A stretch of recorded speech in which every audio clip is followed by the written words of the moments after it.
A voice on the other end screamed, "Your husband killed my baby!" And in an instant, 8 years of a picture-perfect marriage were shattered to pieces. The sinister truth hiding behind his saintly facade is enough to send chills down your spine. But the questions remain. Why did an educated, successful woman fall victim to such a living nightmare? How did her husband managed to hide his monstrous double life for years while living under the very same roof? And where does this web of lies and deceit finally end? In a courtroom or in an even greater tragedy? I'm your host, Sneha. Let's dive deep into the shocking details of this story hidden behind closed doors. The streetlights on Maplewood Drive always flickered on at exactly the same time, casting a soft amber glow over the manicured lawns and the winding, silent cul-de-sacs. It was late autumn, the kind of season that paints the suburbs in shades of burnt orange and deep gold. If you were to drive down this street with your windows rolled down, you would smell the faint scent of wood smoke and damp leaves, the perfume of a neighbourhood that prided itself on peace, order and quiet prosperity. Among these grand sprawling homes, there was one that stood out, not because it was ostentatious, but because of its sheer undeniable perfection. It was a stately duplex with a facade of white brick and dark charcoal trim, framed by 2 ancient oak trees that stood like sentinels guarding the entrance. To the outside observer, this house was the architectural embodiment of the American dream. Inside, the life lived by the couple who owned it seemed to mirror that exterior flawlessness. 8 years. That's how long they had been building this life. 8 years of climbing the corporate ladder, of accumulating wealth, of curating a reality that looked enviable from every possible angle. Both of them worked for prestigious firms in the city, earning the kind of 6-figure salaries that allowed for luxury cars in the driveway and vacations to the vineyards of Napa or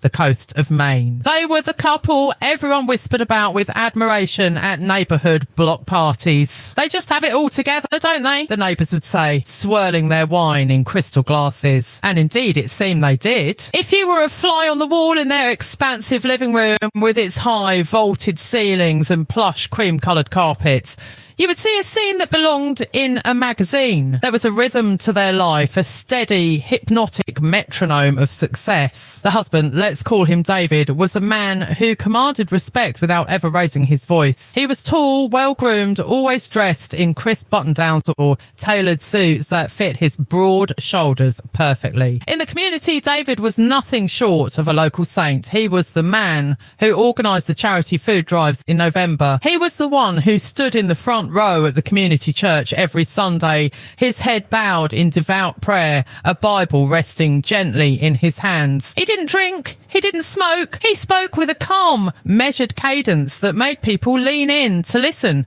He was a man of principles, or so he claimed, a man who constantly spoke about the sanctity of family, the importance of tradition, and the moral decay of the modern world to the world. He was the ultimate protector, the quintessential family man. And then there was her, the wife, a woman of grace and intelligence, balancing a high-pressure career with the demands of motherhood. She moved through the house with a quiet efficiency, keeping the domestic machinery running smoothly. And between them was their child, a beautiful, bright-eyed toddler who seemed to absorb the light in the room, the crowning jewel of their 8-year union. From the outside, the picture was complete. But tonight, let's look a little closer. Let's drift through the heavy oak front door, past the foyer with its polished hardwood floors, and into the quiet of the evening. The house is silent now, the kind of silence that feels heavy, like a wool blanket draped over everything. The child is asleep upstairs in a nursery painted in soft pastels, a room filled with plush toys and the gentle hum of a white noise machine. Downstairs, the lights are dimmed. The wife sits on the edge of the sprawling beige sofa and the television is off. The only sound is the rhythmic ticking of the grandfather clock in the hallway, marking the passage of time. Tick, tock, tick, tock. It's a hypnotic sound, one that usually lulls the mind to rest, but tonight it feels like a countdown. She looks around her living room. Everything is in its place. The throw pillows are fluffed and arranged at perfect angles. The coffee table is free of dust, holding a stack of art books that are rarely opened. It is a beautiful cage. She thinks back to earlier that day. It was Sunday. They had gone to church just like always. She remembers the way David had placed his hand on the small of her back as they walked through the heavy wooden doors of the sanctuary. It was a possessive gesture, firm and guiding. To anyone watching, it looked like affection. It looked like love. She remembers the way he had greeted the pastor, his smile warm and engaging, his eyes crinkling at the corners. He had spoken passionately about the need for integrity in the community, nodding solemnly as the sermon touched on themes of loyalty and truth. Everyone had looked at him with such reverence. The elderly women in the congregation adored him. The younger men looked up to him as a mentor. "You're so lucky," a woman had whispered to her during the coffee hour afterward. "He's such a godly man. They don't make them like that anymore." She had smiled and nodded, playing her part in the script. "Yes," she had said softly, "I am very blessed." But now, in the stillness of the night, that blessing feels cold. There is a strange, hollow feeling in the pit of her stomach that she has been trying to ignore for months, maybe years. It's not a sharp pain, but a dull ache, the ache of loneliness within a marriage. She stands up and walks to the large bay window that overlooks the backyard. The moon is full, casting long, silvery shadows across the lawn. She wraps her cardigan tighter around herself. The central heating is on, keeping the house at a perfect 72 degrees, yet she feels a chill. David is not in the living room. He isn't sitting beside her, unwinding after the long week. He isn't in the kitchen, making a cup of tea for them to share. Since the baby was born, the geography of their house had shifted. Slowly, imperceptibly, borders had been drawn. The master bedroom, with its king-size bed and Egyptian cotton sheets, had become a lonely place. David had started complaining about work stress, about needing better sleep to function at his high-stakes job. "I don't want to wake you up when I come in late," he had said, his voice smooth and reasonable. "The baby needs you rested. I'll just sleep in the guest room for a while, just until things settled down." A while had turned into weeks. Weeks had turned into months. Now the guest room door is always closed. She turns away from the window and looks toward the hallway that leads to that closed door. A thin strip of light spills out from underneath it, cutting across the dark floorboards. He is awake. What is he doing in there? She tells herself it is work. He is a busy man, after all. He has emails to answer, reports to file,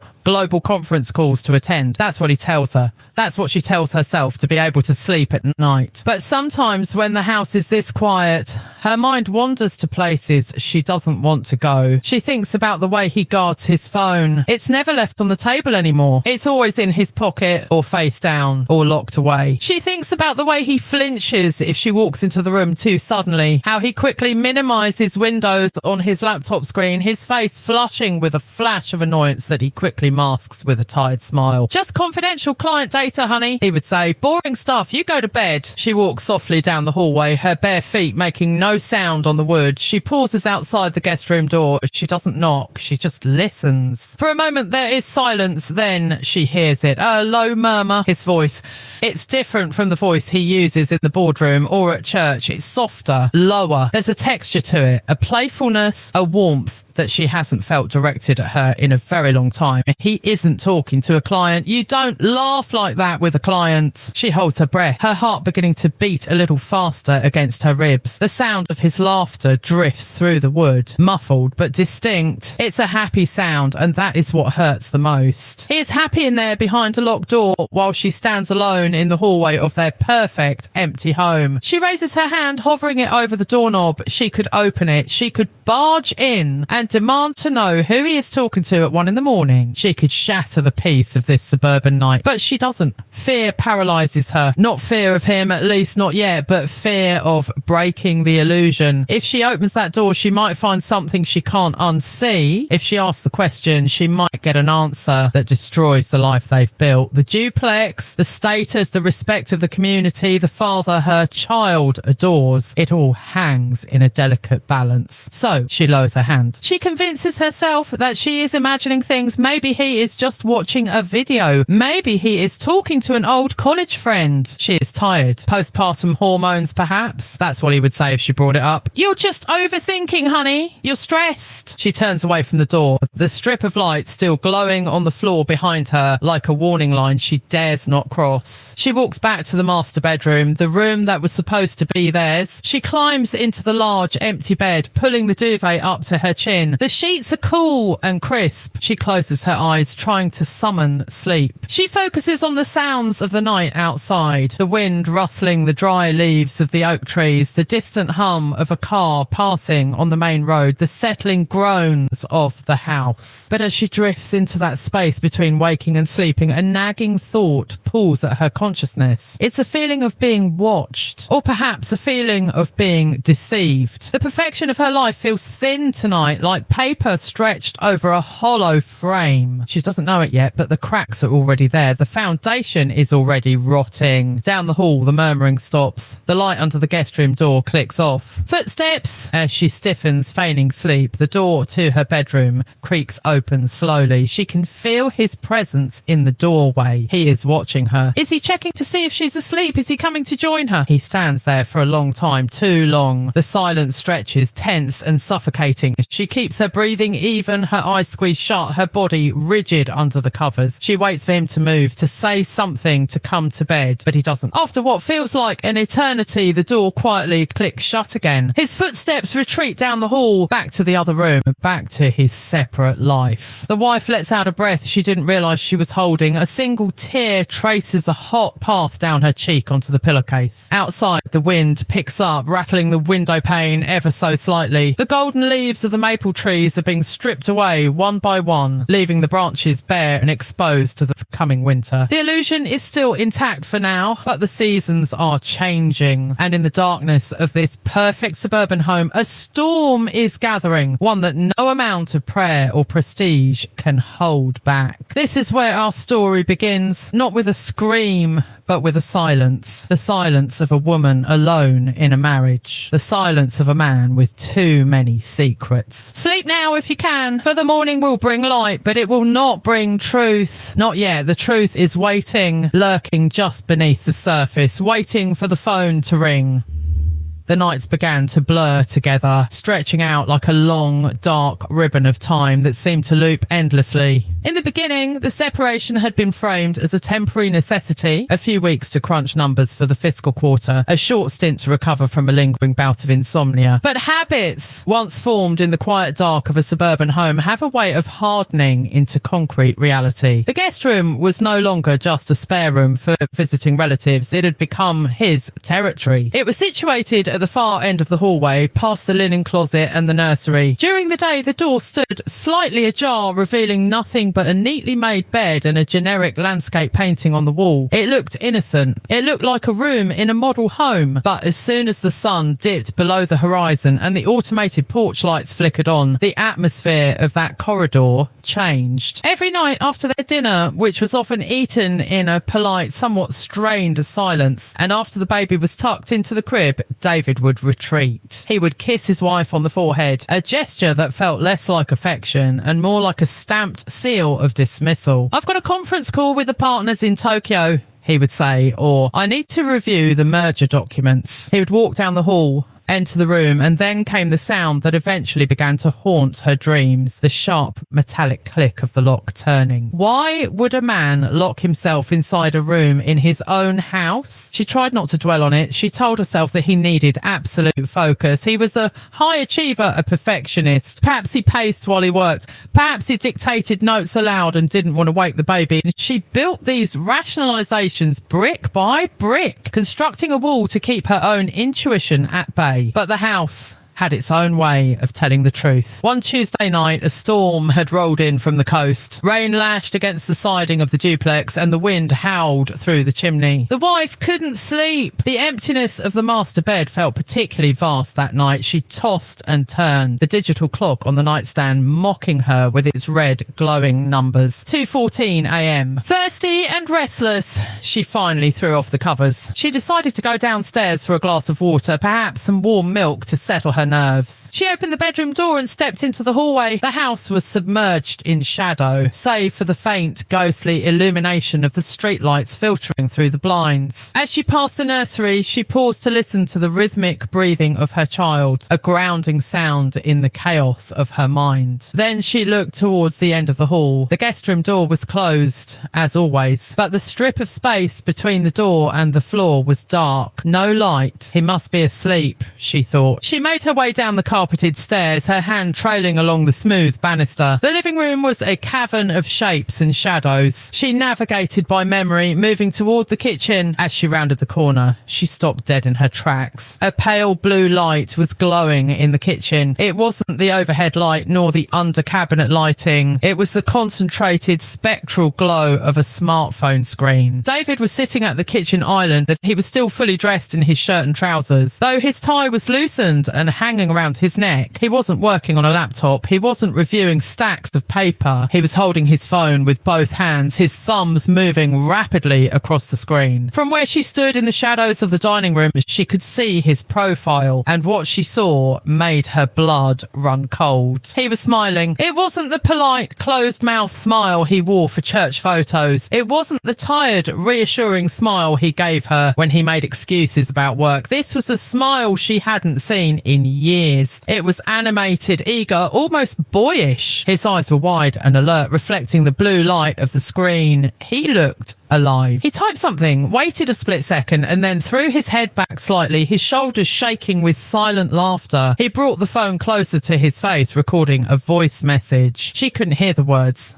Only the low, intimate rumble of his voice, a tone reserved for secrets. She stood frozen, her bare feet gripping the cold hardwood floor. She felt like an intruder in her own life. Who was he laughing with at 2 a.m? Who was making him look so vibrant, so engaged, while she lay upstairs staring at the ceiling? She took a breath to speak, to announce her presence, but her foot shifted, causing a floorboard to creak. The sound was like a gunshot in the quiet house. David's head snapped up instantly. The smile vanished from his face so quickly. It was as if it had never existed, replaced by a look of sheer panic, followed immediately by a flash of anger. He slammed the phone face down on the granite countertop. The loud thud echoed through the kitchen. Jesus, he hissed, his voice sharp. You scared me. She stepped into the light, pulling her robe tighter around herself. I came down for some water. I didn't know you were down here. I couldn't sleep, he said quickly. Too quickly, he picked up the phone and slid it into his pocket in one fluid, practiced motion. He didn't look at her. His eyes were darting around the room as if looking for an escape route. I came down to check emails, didn't want to disturb you. Emails, she asked, her voice trembling slightly. You look like you were texting someone. You were laughing. David finally looked at her. His face had settled back into that stony, unreadable mask. The warmth she had witnessed moments ago was gone, locked away behind walls of ice. I was watching a video a colleague sent me, he said, his tone flat. A funny clip to blow off steam. Is that a crime now? Am I not allowed to laugh in my own house? I didn't say that, David. It's 2 a.m. and you've been so distant lately. He sighed, a long, exaggerated exhale that signalled his impatience. He walked over to the sink and poured himself a glass of water, his back to her. We've talked about this, he said, addressing the window in front of him. The pressure I'm under right now is immense. The merger is critical. If I mess this up, everything we have, this house, the cars, the lifestyle, it all goes away. I'm doing this for us, for the family. He turned around, leaning against the counter, crossing his arms over his chest. It was a defensive posture, a barrier. I need space to decompress, he continued, his voice taking on a slightly accusatory edge. I don't need an interrogation every time I try to find a moment of peace. You're being paranoid. Paranoid. The word hung in the air between them. She looked at him, this man she had married, the father of her child. He looked so reasonable, so put together. Maybe he was right. Maybe she was letting her insecurities get the best of her. Maybe the stress of motherhood and her own job was making her see demons where there were none. I'm sorry, she whispered, though she didn't feel sorry. She felt small. I just miss you. David's expression softened, but it didn't reach his eyes. He walked over to her and placed a hand on her shoulder. His touch was light, impersonal. I know, he said.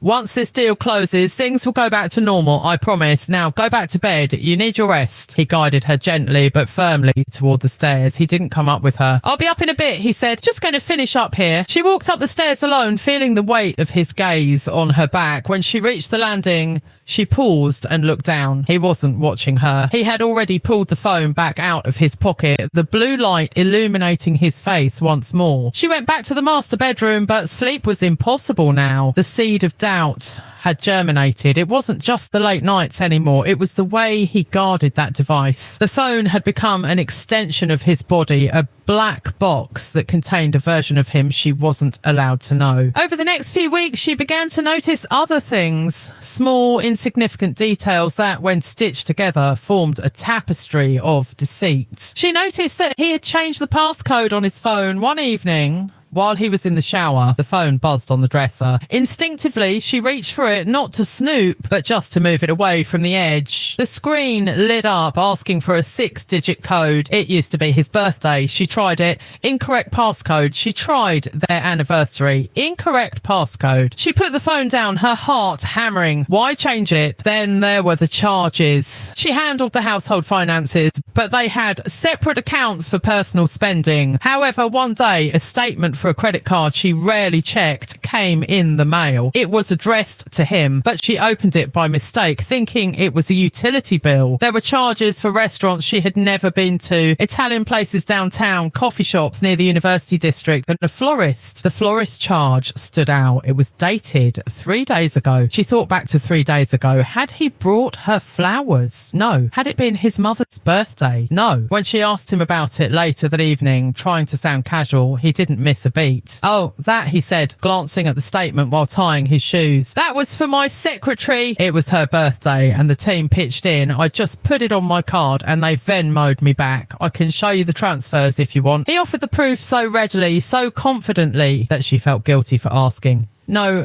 it's fine, she said, retreating again. That was nice of you. I tried to be a good boss, he said with a shrug. But the doubt didn't leave. It festered. The atmosphere in the house grew heavier. The silence between them wasn't peaceful anymore. It was charged with static. She found herself watching him constantly, analysing his micro expressions. When he looked at his phone and frowned, she wondered who had upset him. When he typed rapidly, she wondered who he was charming. She started feeling like a ghost in her own home, haunting the periphery of his life. David, meanwhile, continued his perfect performance for the world. On Sundays, he was still the devout worshipper, eyes closed in prayer, hand raised in praise. At dinner parties, he was still the charismatic storyteller, holding court with neighbours, his arm draped affectionately over the back of her chair. But the moment the guests left, the arm would drop, the smile would fade, the warmth would evaporate. He would loosen his tie, check his watch and say, I'm beat, going to turn in. And then the walk down the hall, the closing of the guest room door, the click of the lock. She began to wonder if she was going crazy. Was this just what marriage became after 8 years? A business arrangement, a roommate situation, or was there something else? She found herself standing outside the guest room door more often, listening. The murmurs continued. Sometimes she heard weeping, not his, but a woman's voice coming from the speaker of his phone. Sometimes she heard him whispering soothing words. Shh, don't cry. You know I love you. It's just complicated right now. She pressed her ear against the cold wood of the door, holding her breath. I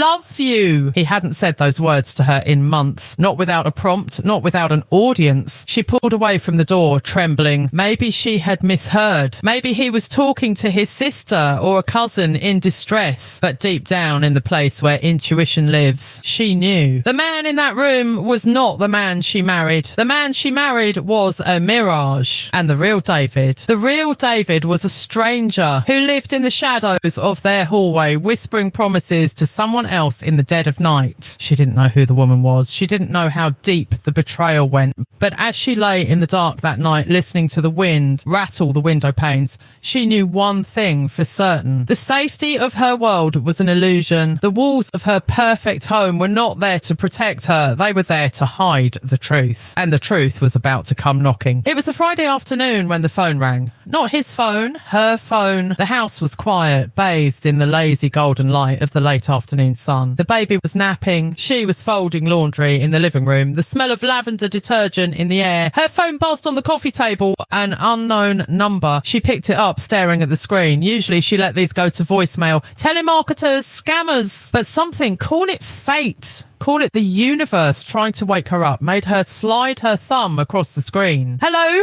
she said, her voice echoing slightly in the empty room. For a moment, there was only silence on the other end, then the sound of a sharp intake of breath, a ragged, tearful inhale. "Hello," she said again, "is anyone there?" And then the voice came, young, broken, terrified. That voice would be the key that unlocked the guest room door forever. It would be the wind that blew the house of cards down. But that is where the next chapter begins. For now, let the silence of the anticipation settle over you. The storm has arrived. The phone felt heavy in her hand, a sleek block of glass and metal that had suddenly transformed into a loaded weapon. The screen still glowed with the stark white digits of the unknown number. Outside, the world continued on its axis. A lawnmower droned in the distance. A blue jay called out from the oak tree. But inside the living room, the air had turned solid, pressing against her eardrums. "Hello?" she asked again, her voice barely rising above a whisper. For a few agonizing seconds, there was only the sound of jagged, wet breathing on the other end. It was the sound of someone trying to compose themselves, someone standing on the edge of a precipice, looking down. "Is this," the voice cracked, young and brittle, "is this Mrs. Harrison?" She didn't answer immediately. The use of her married name felt strange coming from this stranger. It sounded formal, yet intimate.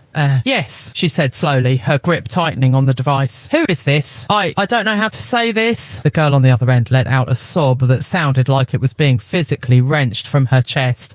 "I shouldn't be calling. He told me never to call. He said you were unstable." The word hung in the air, unstable. "Who told you that?" she asked, though a cold dread was already pooling in her stomach. She knew the answer. "David," the girl whispered. "David told me." The mention of his name, spoken with such familiarity, such pain, caused the room to tilt slightly. The pile of folded laundry on the sofa seemed to blur. "I need you to listen to me," the girl continued, her voice gaining a frantic, desperate edge. "Please don't hang up. Everyone thinks he's a saint. Everyone thinks he's perfect, but he's destroyed me." She sat down on the edge of the coffee table, her knees suddenly unable to support her weight. "What are you talking about? Who are you?" "My name doesn't matter," the girl said, sniffing back tears. "But I've been with him for 3 years. 3 years. The timeline slammed into her mind. 3 years meant while she was pregnant. 3 years meant when their child was a newborn. 3 years of the late nights, the business trips, the drifting apart. "That's not possible," she said, the denial automatic, a reflex to protect the life she had built. "My husband is a faithful man. He's a religious man." "I know," the girl interrupted. "I know he prays 5 times a day. I know he doesn't drink alcohol. I know he hates it when people swear. I know he has a small scar on his left shoulder from a childhood bike accident. I know he sings in the shower, but only old country songs." The blood drained from her face. These were intimate details, private details, things you couldn't know from a Facebook profile or a casual acquaintance. The scar on his shoulder. She had kissed that scar 1,000 times. "He told me you two were roommates," the girl went on, the words tumbling out now like water from a broken dam. "He said the marriage was over years ago, that you only stayed together for the finances and the image. He said you slept in separate rooms."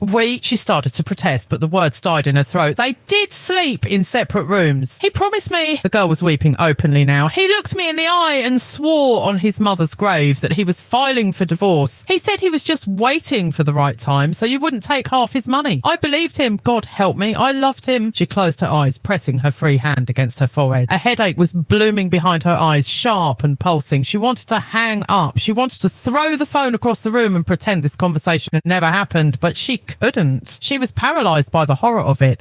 "Why are you calling me now?" she asked, her voice trembling. "Because I was pregnant," the girl said.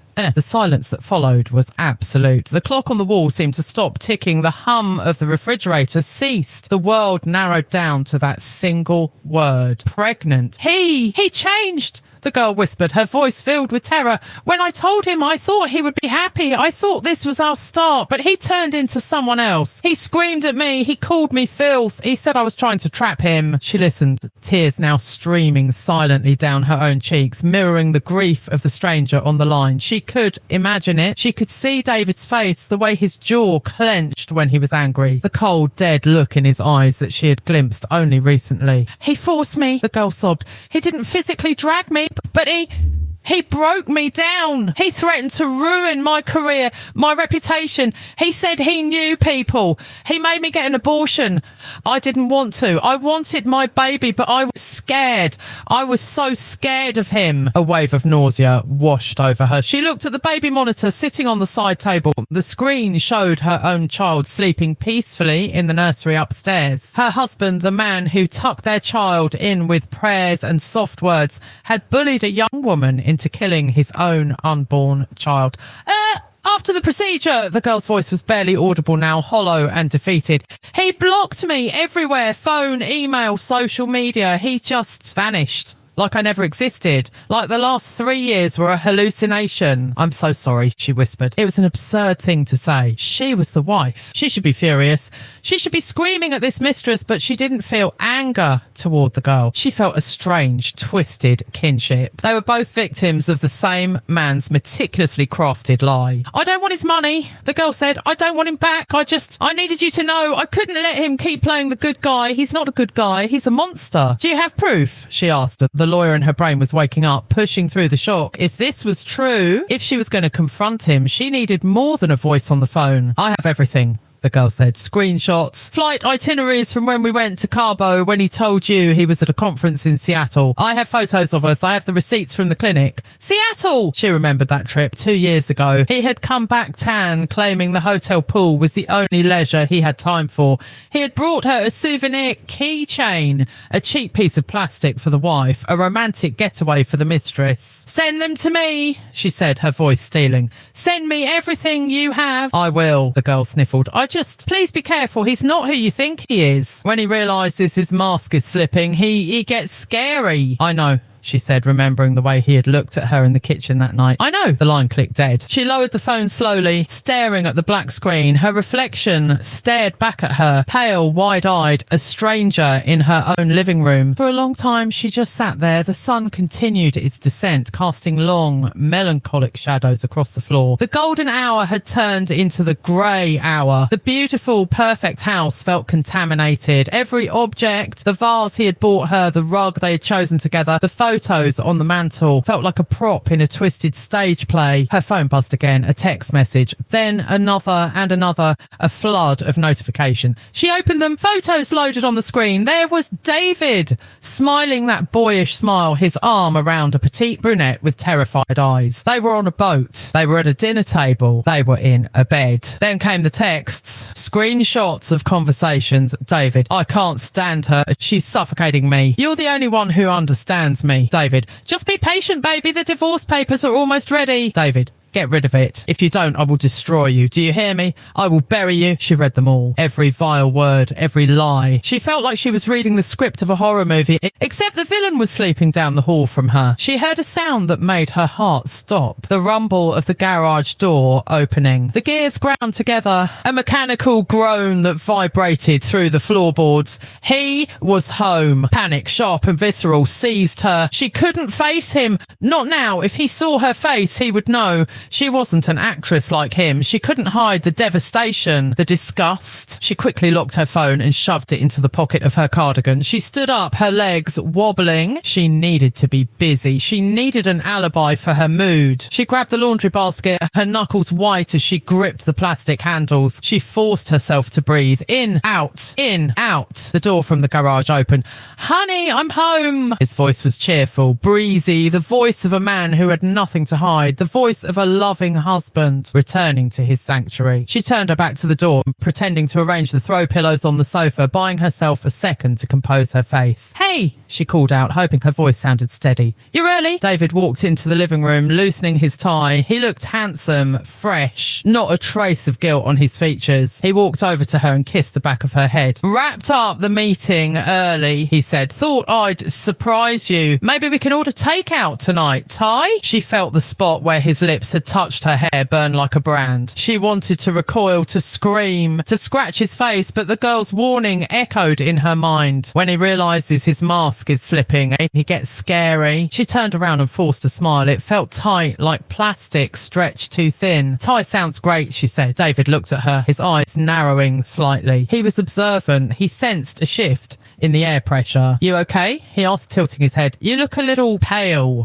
Just a headache. she lied. Migraine coming on. Ah, I'm sorry, he said, reaching out to stroke her cheek. His fingers were warm. The fingers of a man who had typed those messages. I will bury you. Go lie down, he said soothingly. I'll handle dinner. I'll check on the baby. Okay, she said, thanks. She walked past him, moving toward the stairs. She felt his eyes on her back, watching her ascend. She didn't look back. She knew that if she looked back, the illusion would shatter right there on the staircase. She reached the top of the stairs and went into the master bedroom. She closed the door and leaned against it, her heart hammering against her ribs like a trapped bird. She wasn't safe. She knew that now. The man downstairs was a stranger, a dangerous stranger who had been sleeping in her house, eating her food, raising her child. She pulled her phone out of her pocket. The evidence was there, burning in her hand, but it wasn't enough. If she left now, he would spin the narrative. He would say she was crazy, that the photos were fake, that she was the unstable one. He would fight for custody. He would try to take the baby.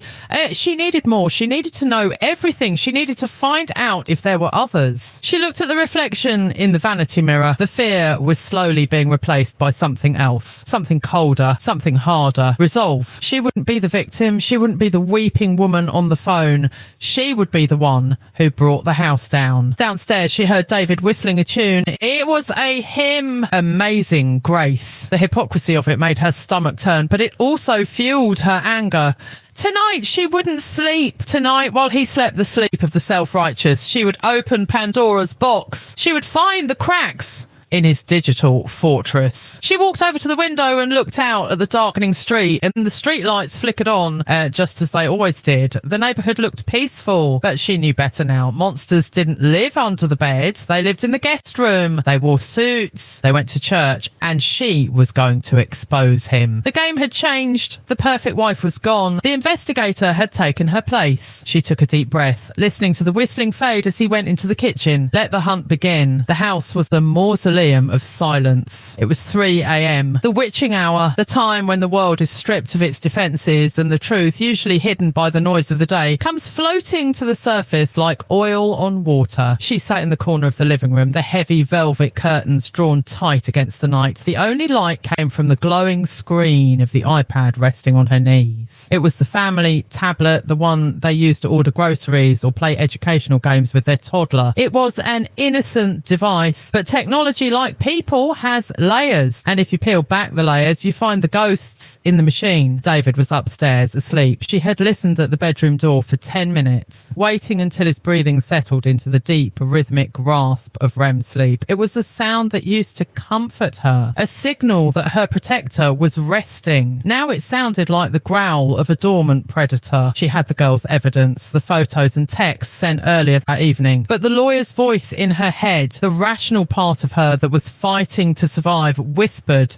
that it wasn't enough. It was he said, she said. It was one disgruntled ex-lover against a pillar of the community. She needed a pattern. She needed irrefutable proof that this wasn't a mistake, but a lifestyle. She looked down at the iPad. David was careful with his phone, guarding it like a dragon guards gold. But he was arrogant. Narcissists often are. They believe they are smarter than everyone else, that their charm is a sufficient shield against scrutiny. He had forgotten that the iPad was synced to his iCloud account. Her finger hovered over the photos icon. Her heart was hammering against her ribs, a frantic, bird-like rhythm. If she tapped this, there was no going back. Ignorance is a kind of bliss, a soft, warm blanket, and knowledge is a cold, hard knife. She tapped the glass. The app opened. At first, it was mundane. Photos of their son playing in the park. A picture of a grilled salmon from a dinner date 3 months ago. A screenshot of a flight itinerary for a business trip. She scrolled up and up. Then she saw it in a folder simply labelled work references. It was an odd name for a photo album on a personal device. She tapped it. The breath left her lungs in a sharp, painful hiss. It wasn't work references. It was a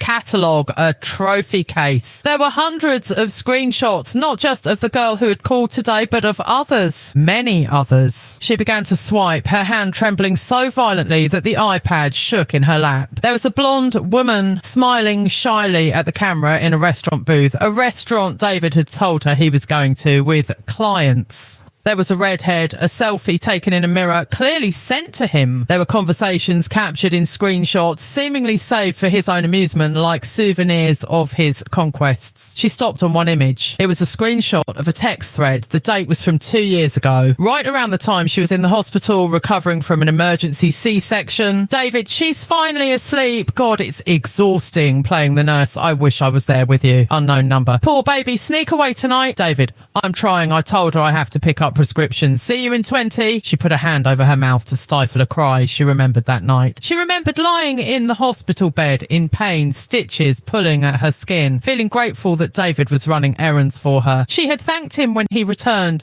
She had called him her hero. He had left his newborn son and his recovering wife to go sleep with a stranger. The nausea was overwhelming. She felt like she was drowning in sludge, but she couldn't stop. She had to see the bottom of the well. She navigated away from the photos and went to the app store. She clicked on the profile icon, then purchased, then my purchases, and finally, not on this iPad. This was the graveyard of deleted apps, the digital footprint that never really disappears. The list populated: Tinder, downloaded 4 years ago, re-downloaded 6 months ago, Bumble, Hinge, Seeking Arrangement, Ashley Madison. The list went on and on. It was an arsenal of deceit. He wasn't just stumbling into affairs, he was hunting for them. He was paying for subscriptions to premium services to hide his profile from local searches, to boost his visibility in other cities. It was calculated. It was professional. She downloaded Tinder. It installed quickly, the little circle filling up like a ticking clock. She opened the app. It prompted her to log in. She held her breath, hoping, praying that his keychain password manager was active on this device. Face ID didn't work. It was her face, not his, but the use password option popped up. The iPad suggested his saved password. She clicked it. Welcome back, David. The profile loaded, and there he was, her husband. But not the man who wore suits and read the Bible. This man was wearing a leather jacket she had never seen. He was holding a glass of scotch. He didn't drink, remember, and looking at the camera with a smouldering, predatory gaze. Bio 36. Entrepreneur, divorced, no kids, looking for fun, no strings attached. I travel a lot for work so I could be your weekend escape. Divorced.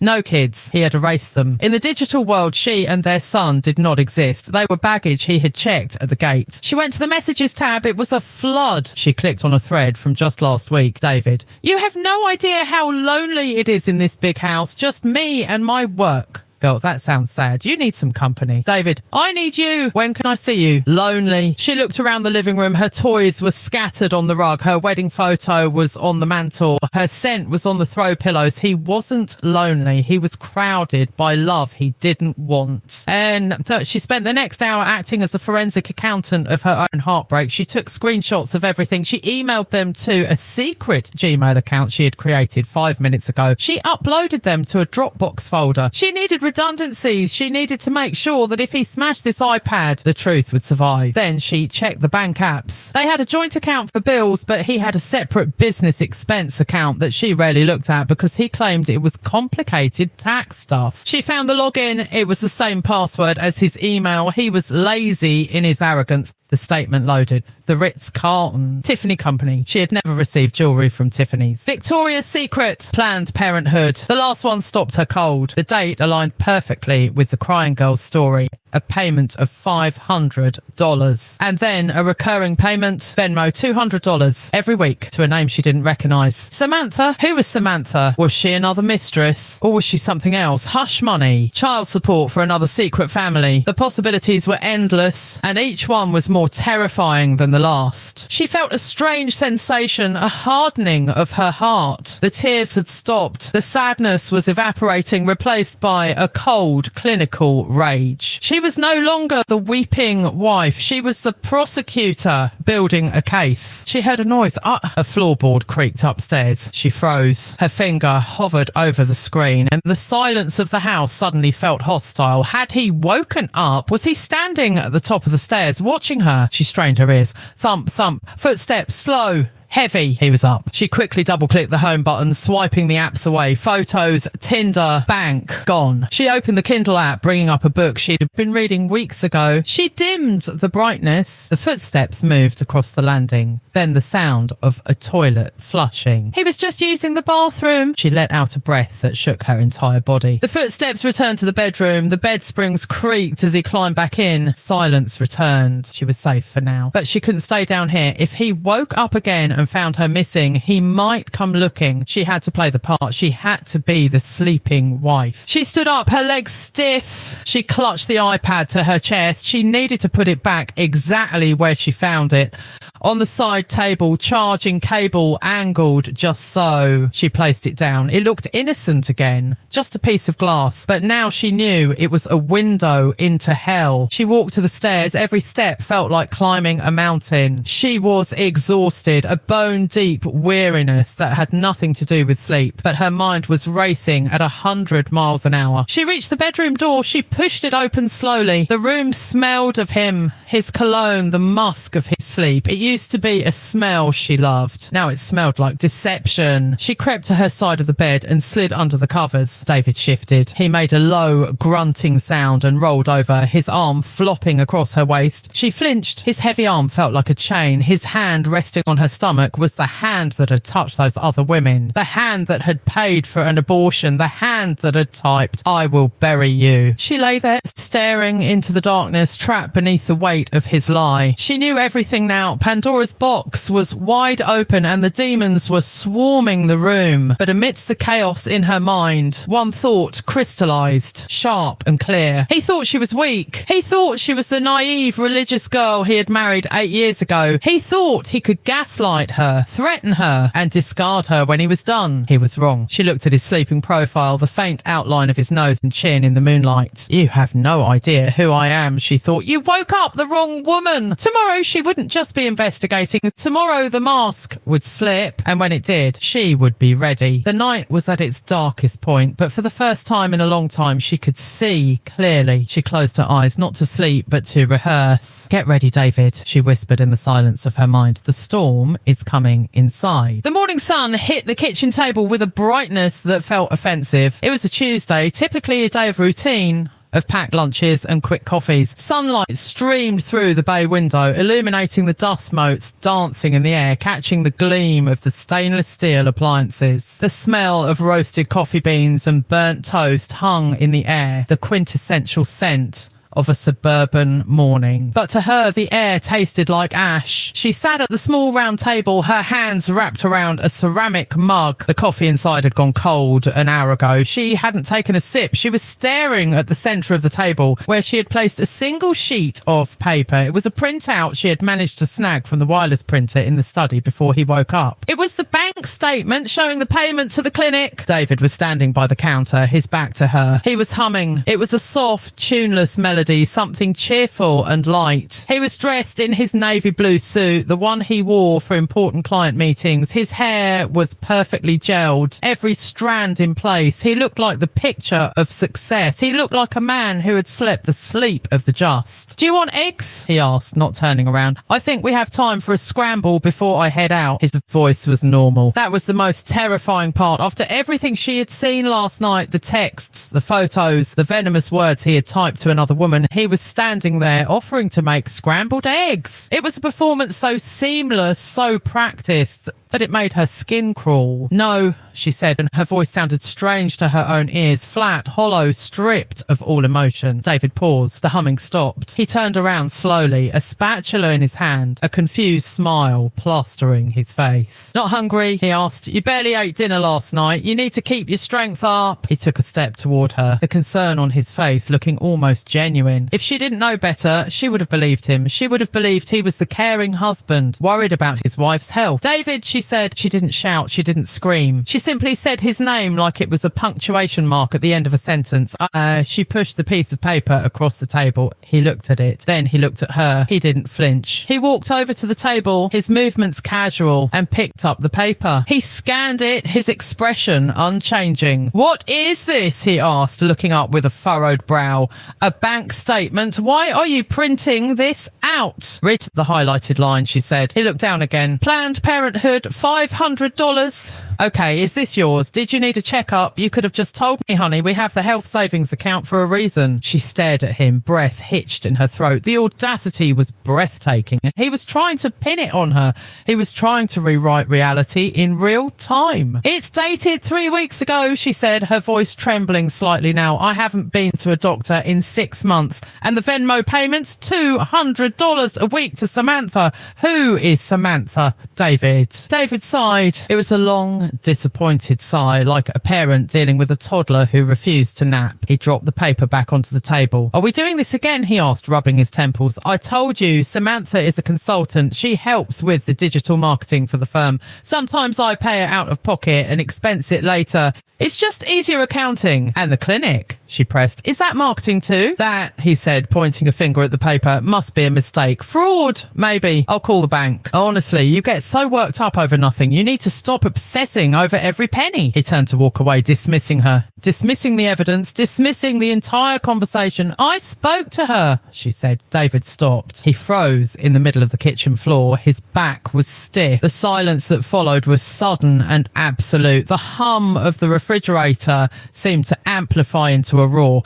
"What did you say?" he asked. His voice had dropped an octave. It was no longer the voice of the TV dad. "The girl," she said, standing up. Her legs felt like jelly, but she forced herself to stand tall. "The one you forced to get an abortion. The one you told that I was unstable. The one you promised to marry." Slowly, very slowly, David turned around. The mask didn't just slip. It shattered. Gone was the concern. Gone was the confusion. In its place was a look of cold reptile indifference. His eyes, usually warm and crinkling at the corners, were now dead, flat, black. They were the eyes of a shark smelling blood in the water. He didn't look afraid. He didn't look sorry. He looked annoyed. "You spoke to her?" he repeated. It wasn't a question. It was a statement of fact spoken with a dangerous calm. "She called me," she said. "She told me everything, and I checked the iPad, David. I saw the photos. I saw the apps. I saw the messages. I will bury you." "That's what you wrote to her. Who are you?" David stared at her for a long moment. Then a small, cruel smile played on his lips. He leaned back against the counter, crossing his arms over his chest. He looked relaxed, almost bored. "You went through my iPad," he said, clicking his tongue against his teeth. "Invading my privacy. That's a federal offence, you know. Hacking." "Stop it," she screamed. The dam finally broke. "Stop acting like this is business. You cheated on me. You lied to me for years. You killed your own child." "Lower your voice," he snapped. The sound was like a whip crack. It was sudden, violent and authoritative. "You will not scream in this house," he said, his voice low and menacing. "You will not wake up my son with your hysterics." "Your son?" she gasped. "He is our son, and I will scream if I want to. I want you out. Get out of this house. I want a divorce." David laughed. It was a dry, humorless sound that chilled her to the bone. He pushed himself off the counter and began to walk toward her. He moved slowly, deliberately, like a predator, cornering prey. "You want a divorce?" he asked, stepping into her personal space. She instinctively took a step back, hitting her hip against the table. "And where do you think you're going to go?"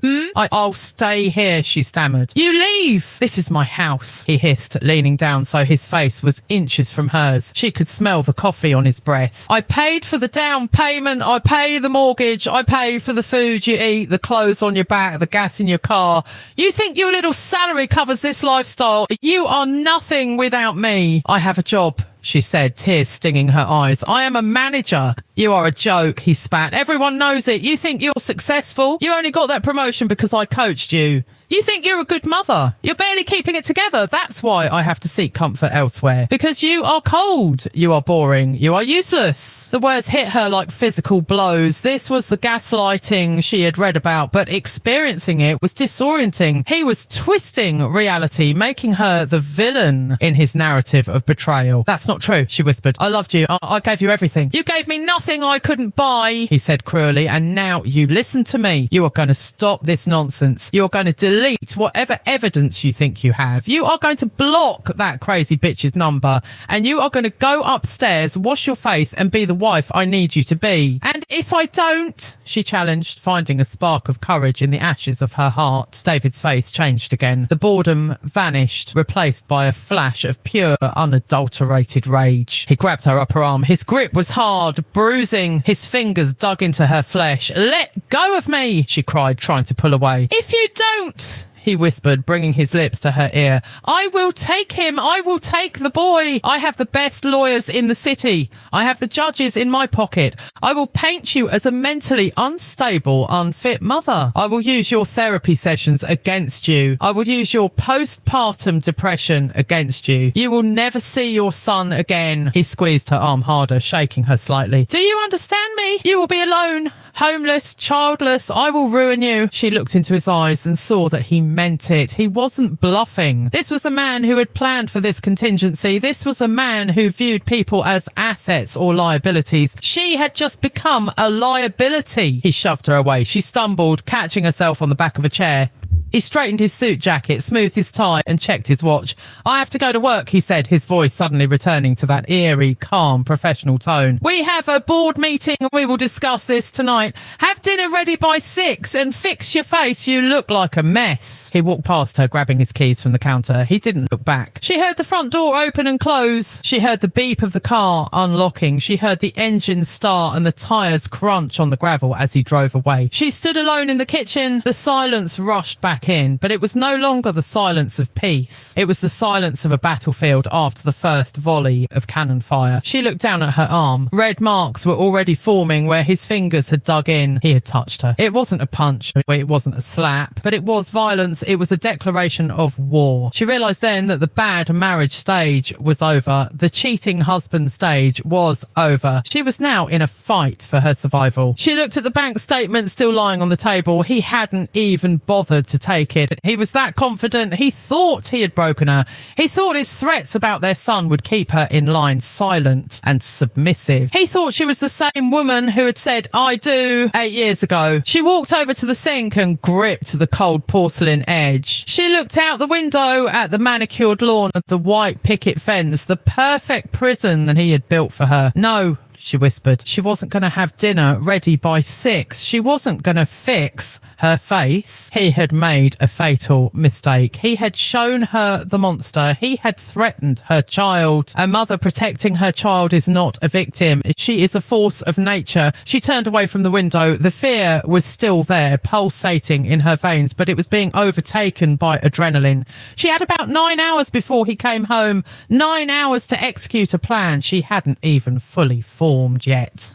She ran upstairs. She grabbed a suitcase from the back of the closet. She didn't pack clothes for herself. She packed for the baby. Diapers, formula, warm onesies, his favourite teddy bear. She went to the safe in the master closet. She prayed the code hadn't been changed. 1984. The light turned green. Click. She opened it. The passports were there. Their son's birth certificate. Some cash she had stashed away from birthday gifts over the years. Not much, but enough for gas and a motel. She shoved it all into a backpack. She was trembling, her hands fumbling with zippers. Every sound in the house made her jump. Was he coming back? Had he forgotten something? She stopped and listened to silence, just the hum of the HVAC system. She went into the nursery. Her son was sitting in his crib, babbling happily, shaking a rattle. He looked up at her and smiled, a pure, innocent smile that had no idea about the darkness that surrounded them. We're going on an adventure, baby, she whispered, her voice choking. She picked him up, holding him tight against her chest. He smelled of milk and baby powder. He smelled like hope. She wasn't leaving just to escape. She was leaving to save him. She wouldn't let him grow up watching his father destroy his mother. She wouldn't let him become a man like David. She carried him downstairs. She didn't look back at the living room. She didn't look at the wedding photos on the wall. Those people didn't exist anymore. She walked to the front door, her hand on the knob, but then a thought stopped her. If she left now, like this, he would hunt her down. He would call the police. He would say she killed kidnap the child. He had money. He had power. She needed to be smarter. She needed to buy time. She looked at the security panel on the wall. David had installed cameras everywhere. The front door, the driveway, the garage. He would get a notification the moment she left. He would see her with the suitcase. She stepped back from the door. Panic flared again. How could she leave without him knowing? Then she remembered the blind spot. There was a side door in the laundry room that led to the neighbour's yard, obscured by high hedges. The camera angle didn't cover it because of the overgrown ivy he had been meaning to trim for months. She could slip out there. She could walk to the main road. She could call a rideshare from a block away so the car wouldn't be seen on their street. It was risky. It was terrifying. But staying was a death sentence. Maybe not a physical death, but a death of the soul. She put the baby in the carrier, strapping him to her chest. She put on her coat. She grabbed the backpack. She walked to the laundry room. It was dark and cool. She unlocked the side door. The fresh air hit her face. It was cold, biting. She stepped out into the shadows of the ivy.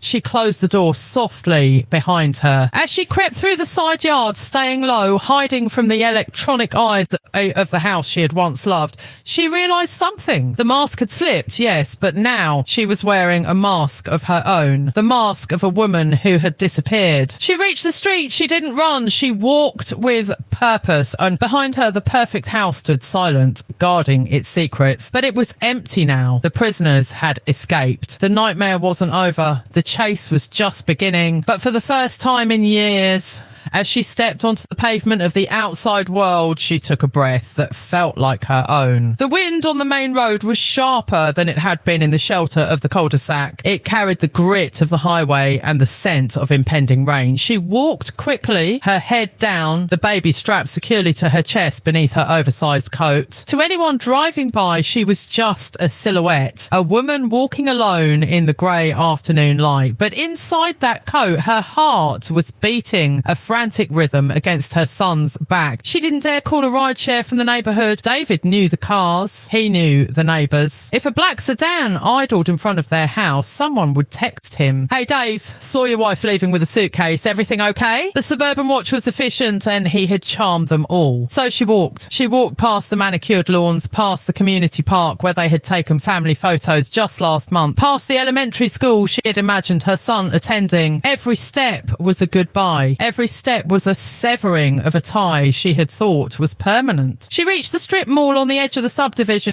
It was a generic collection of shops, a dry cleaner, a liquor store, a 24-hour pharmacy. She ducked into the pharmacy. The fluorescent lights hummed overhead, stark and exposing. She walked the aisles aimlessly for a moment just to get out of the open air. She bought a prepaid burner phone and a bottle of water with cash. Her hands shook as she handed the bills to the cashier, a bored teenager popping gum who didn't even look up from her phone. "Receipt?" the girl mumbled. "No," she said. "No paper trail." The thought was automatic. She was thinking like a fugitive. She went to the back of the store near the restrooms and called a cab using the new phone. Not an app, a dispatch. Old school, harder to track digitally. 10 minutes later, a battered yellow taxi pulled up. She got in, sliding across the cracked vinyl seat. "Where to?" the driver asked, eyeing her in the rearview mirror. She hesitated. Where to? She had no family in this city. Her friends were their friends. Couples David had cultivated of people who thought he was a saint. She couldn't trust them. The airport, she lied. Which terminal? International. She would have him drop her off there and then she would take a shuttle to a hotel near the highway. A hotel where no one asked questions. A place where people disappeared. The ride was a blur of concrete barriers and passing headlights as the sun finally dipped below the horizon. Night had fallen. The darkness should have been frightening, but for her, it was a cloak. It hid her. She executed her plan at the airport, weaving through the crowds of travellers, blending in with the chaos of arrivals and departures. She found a shuttle bus for a chain motel about 5 miles away, a budget suites that sat next to a diner and a gas station. She checked in using her maiden name. She paid cash for 3 nights. The front desk clerk, a weary man with deep bags under his eyes, didn't ask for ID. He just slid the key card across the laminate counter. Room 204, second floor, no smoking. The room was small. It smelled faintly of lemon cleaner and stale cigarettes, a scent that no amount of scrubbing could fully erase. The carpet was a kaleidoscope of brown and orange patterns designed to hide stains. The furniture was bolted to the floor. It was a far cry from the granite countertops and Egyptian cotton sheets of her home. But as she locked the deadbolt and engaged the security latch, she felt a wave of relief so profound it nearly brought her to her knees. She was out. She unstrapped the baby carrier. Her son was awake now, looking around the strange room with wide, curious eyes, and he didn't cry. He seemed to sense that his mother needed quiet. She sat him on the bed and surrounded him with pillows. She sat down in the single armchair by the window and pulled the curtain back just an inch.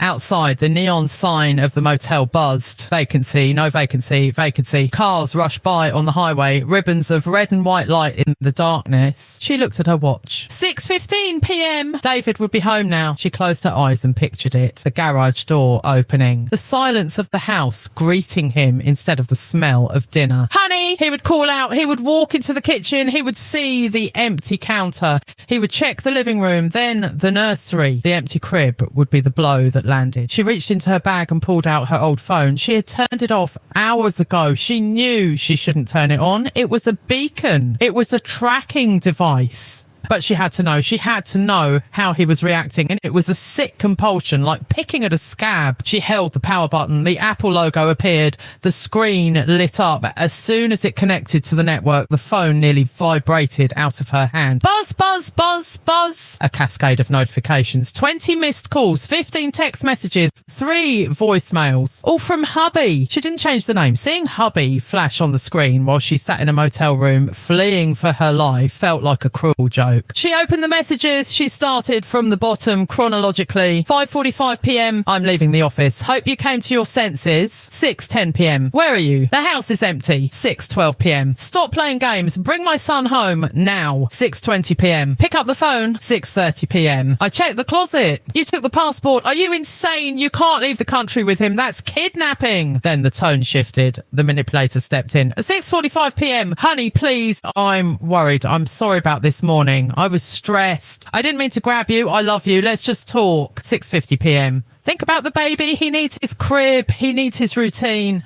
Don't punish him because you're mad at me. And finally, the monster returned. 7:15 p.m. I'm tracking the phone. I know you're in the city. If you don't answer in 5 minutes, I'm calling the cops. I'll tell them you're having a psychotic break. I'll have you committed. She stared at the screen, her breath hitching. I'm tracking the phone. Panic, cold and sharp, spiked in her chest. Of course, the Find My app, and they shared locations for safety. She had forgotten to disable it in her rush. She looked at the map. The blue dot was pulsing right over the motel. He knew where she was. She scrambled up from the chair. She felt exposed, naked. The walls of the motel room suddenly felt like paper. He could be on his way and he could be in the parking lot right now. She needed to disable it, but if she disabled it, he would know she was active. She didn't care. She went to the settings and swiped share my location to off. Then she did something harder. She blocked his number. She blocked his email. She blocked his friends. But the fear didn't leave. The damage was done. He had seen the dot. He knew the general area. What? She looked at the door. The deadbolt looked flimsy. A swift kick from a man of David's size would shatter the frame. She grabbed the heavy dresser drawers and dragged the unit across the carpet. It scraped loudly, a harsh sound in the quiet room. She pushed it up against the door, a barricade. She went into the bathroom. The fluorescent light there was even harsher than the pharmacy. She looked at herself in the mirror. She looked haunted. Her hair was messy, her eyes rimmed with red. She took off her coat, then her sweater. She looked at her arm. The bruise was blooming. It was an ugly shape. 4 distinct finger marks on the inside of her bicep and a thumb mark on the outside. It was turning a deep, angry purple bordering on black. She touched it gingerly. It throbbed. This was real. This wasn't emotional abuse that could be explained away as a misunderstanding. This wasn't gaslighting that left no marks. This was physical proof. He had done this. The church-going, suit-wearing pillar of the community had grabbed her hard enough to break blood vessels. She took the burner phone. She took a picture of the bruise, then another, then a video turning her arm to show the extent scent of it. My name is, she whispered to the camera, her voice shaking.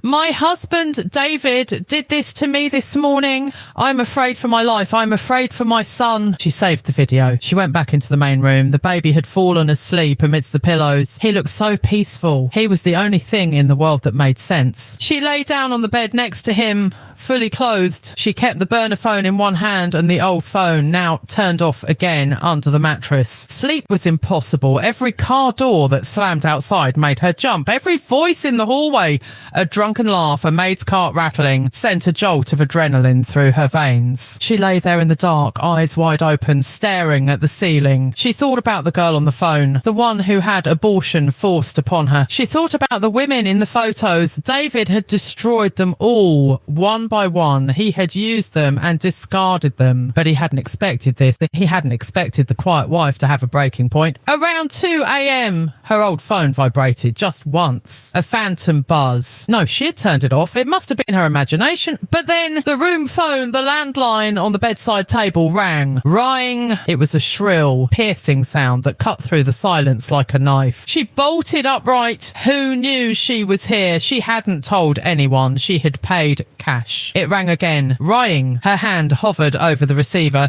If she picked it up, she acknowledged she was there. If she didn't, it would keep ringing, waking the baby. She picked it up slowly and held it to her ear. She didn't say anything. She just listened. Silence on the other end. Then heavy breathing. I know you're there, a voice whispered. It wasn't the receptionist. It was David. The clerk was very helpful, David said, his voice smooth, terrifyingly calm. $20 goes a long way at a dump like that. At room 204, nice view of the dumpster. She slammed the phone down. He was here. He was outside. Or he was in the lobby. She leapt up. She grabbed the baby, wrapping him in the blanket. She grabbed the backpack. She couldn't go out the front door. The dresser was blocking it, and he might be in the hallway. The window, they were on the second floor. It was too high to jump with the baby. Panic clawed at her throat. She was trapped. He had hunted her down. He had won. Bang, bang, bang. A fist pounded on the door. The dresser shook. Open the door, honey. David's voice called out from the hallway, and it was loud enough for her to hear, but quiet enough not to alert the other guests. Let's go home. Stop making a scene. She backed away, clutching her son. She retreated into the bathroom, locking that door too. It was a flimsy lock. It wouldn't hold him. She sat in the dry bathtub, huddled in the corner. She dialed 911 on the burner phone. 911. What is your emergency? My husband is trying to break into my hotel room, she whispered, tears streaming down her face. He has been violent. I have a baby. Please, please hurry. What is your location, ma'am? Budget Suites, room 204. He's at the door. He's going to hurt us. Crack. The sound of wood splintering in the other room. He had kicked the door. The dresser was sliding. Ma'am, officers are dispatched. Stay on the line. He's breaking in, she screamed. She heard the dresser topple over with a crash. Footsteps on the carpet. Heavy, angry. Come out, David roared. The mask was gone completely now. You think you can embarrass me? You think you can run? He pounded on the bathroom door. The wood bowed inward. Police, a voice shouted from outside. Police, step away from the door. She heard a commotion, shouting, the sound of a struggle. Get your hands behind your back. Do it now. Get off me. That's my wife. She's sick. David's voice was frantic, indignant. Sir, stop resisting. Taser deployed. A sharp electrical crackle, a thud, then silence. Ma'am, a new voice, a stranger's voice, calm, authoritative. It's Officer Miller. The suspect is in custody. You can come out now. You're safe. She sat in the bathtub, trembling so hard her teeth chattered. She looked down at her son. He was wide awake, staring up at her, silent and still. She slowly unlocked the bathroom door. The main room was a wreck. The door frame was shattered. The dresser was overturned. 2 police officers were there. One was helping a handcuffed David off the floor. David looked at her. His hair was messed up, his suit jacket torn. He didn't look angry anymore. He looked at her with a look of pure, concentrated hatred. A promise of future retribution. This isn't over, he mouthed silently as they dragged him out. The female officer approached her. She saw the fear in the wife's eyes. She saw the baby. Are you okay, Mum? The officer asked gently. She nodded, though she wasn't okay. She would never be the same again. She pulled up the sleeve of her sweater, revealing the dark purple bruise. I want to press charges, she said, her voice finding a strength she didn't know she possessed. And I need a restraining order.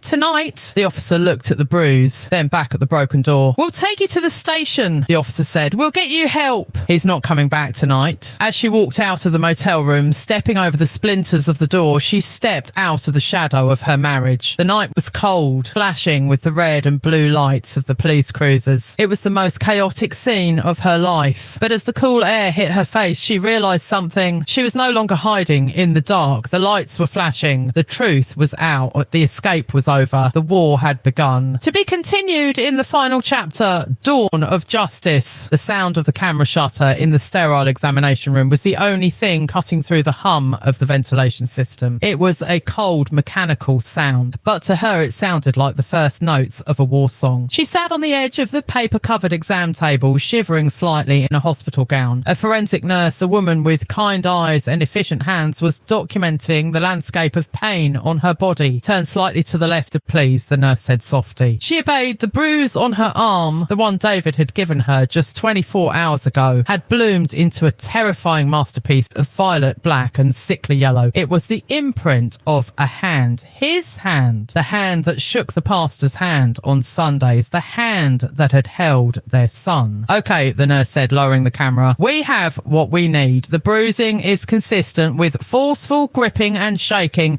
It corroborates your statement of physical aggression. Corroborates. It was a legal word, a powerful word. It meant she wasn't crazy. It meant the gaslighting was over. She dressed slowly, her fingers fumbling with the buttons of her jeans. She looked at herself in the small mirror on the wall. She looked tired, bone tired, but the haunted look was gone. In its place was a steely, cold resolve. She walked out of the hospital and into the waiting room. A lawyer was waiting for her. Not a family friend, not someone David knew. This was Sarah Vance, a shark of a divorce attorney, known for tearing narcissists apart in court. The girl from the phone call, the one who had lost her baby, had recommended her. It turned out victims talk. And when victims talk, empires fall. You ready? Sarah asked, standing up. She was sharp, dressed in a crimson power suit that screamed, "Don't mess with me." "I'm ready," she said. The next few weeks were a blur of legal manoeuvres that felt less like a divorce and more like a tactical strike. David had been released on bail the morning after the motel incident. True to form, he had tried to spin the narrative immediately. He had posted a vague status on Facebook asking for prayers for his troubled wife who was battling severe mental health issues. He had told the neighbours she had kidnapped the child during a manic episode. He was playing the martyr, but he didn't know about the dossier.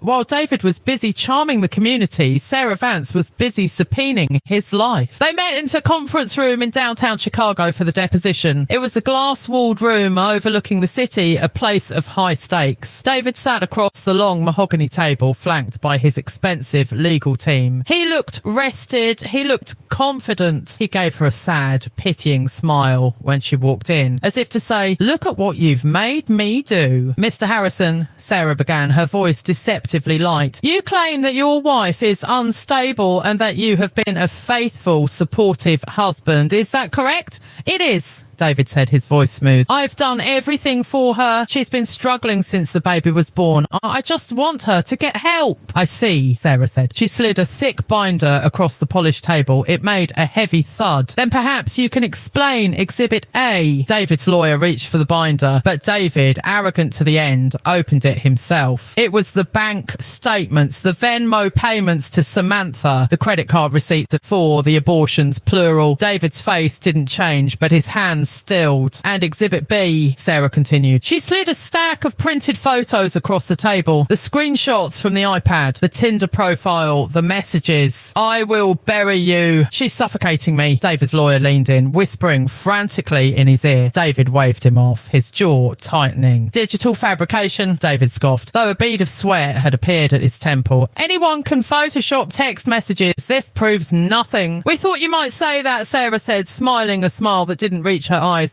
"which is why we have Exhibit C." The door to the conference room opened. A young woman walked in. She was petite, dark-haired and trembling slightly, but her head was held high. It was the the girl, the one from the phone call. David's face went white, not pale, white. The blood drained from his features so fast it looked like he might faint. For the first time in 8 years, the mask didn't just slip, it incinerated. I believe you know Miss Collins, Sarah asked. She's here to testify about the 3-year relationship, the coerced abortion, and the threats you made against her life, and she's not the only one. We have affidavits from 2 other women you met on, quote, sugardaddymeet.com. David stood up, his chair scraping violently against the floor. This is an ambush, he shouted, pointing a shaking finger at his wife. You bitch! You set this up! Sit down, Mr. Harrison, his lawyer hissed, grabbing his arm. No! David roared, his eyes bulging. The saint, the church-goer, the perfect man. He was gone. In his place was a cornered animal. She's nothing! She's living off my money! I made her! He lunged toward the table, toward her, but she didn't flinch. She didn't recoil. She sat perfectly still, watching him unravel. Let the record show,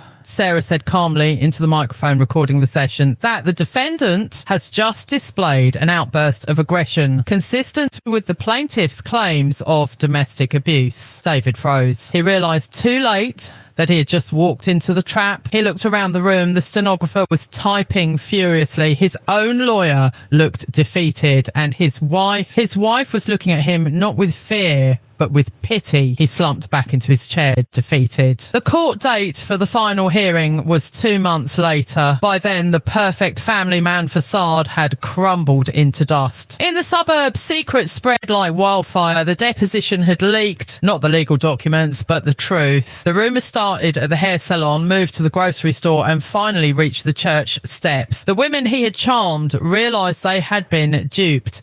The men who respected him realised he was a fraud. When David walked into the courtroom, he walked in alone. No neighbours came to support him. No character witnesses lined up. Even his parents had stayed away, shamed by the mountain of evidence. The judge, a stern woman with zero tolerance for theatrics, reviewed the case file in silence. The silence stretched for 10 minutes. The only sound was the rustling of paper. Finally, she looked up over her reading glasses. She looked at David. Mr. Harrison, the judge said, her voice echoing in the high-ceilinged room. I have sat on this bench for 20 years. I have seen many cases of marital discord, but rarely have I seen such a calculated, systematic campaign of deception and abuse. David opened his mouth to speak, but the judge raised a hand. You will be silent, she commanded. She turned to the wife. Ma'am, based on the medical reports of your injuries, the financial records of marital assets being diverted to illicit activities, and the sworn testimony regarding the defendant's character, the court is ruling in your favour on all counts. The gavel came down. Bang. Full physical and legal custody of the minor child is awarded to the mother. A permanent restraining order is granted. Mr. Harrison, you are to stay 500 feet away from them at all times. Violation of this will result in immediate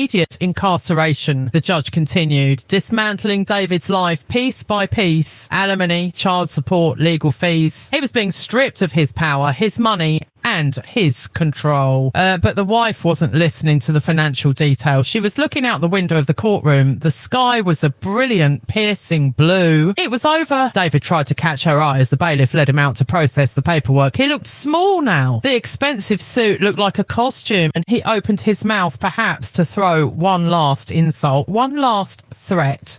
But she simply turned her back on him. She gathered her purse, took Sarah's hand, and walked out the double doors. She didn't look back.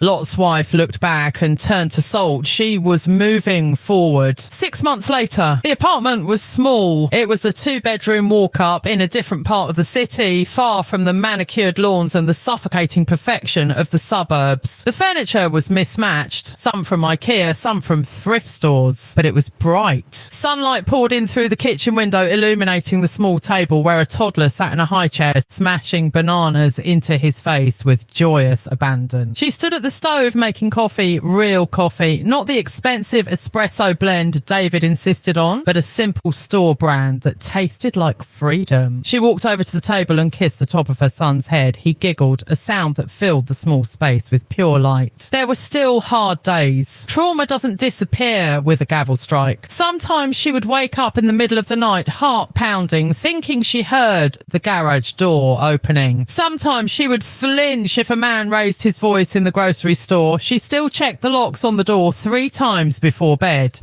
But she was healing. Her phone buzzed on the counter. It wasn't a threat. It wasn't a tracker. It was a text from the squad.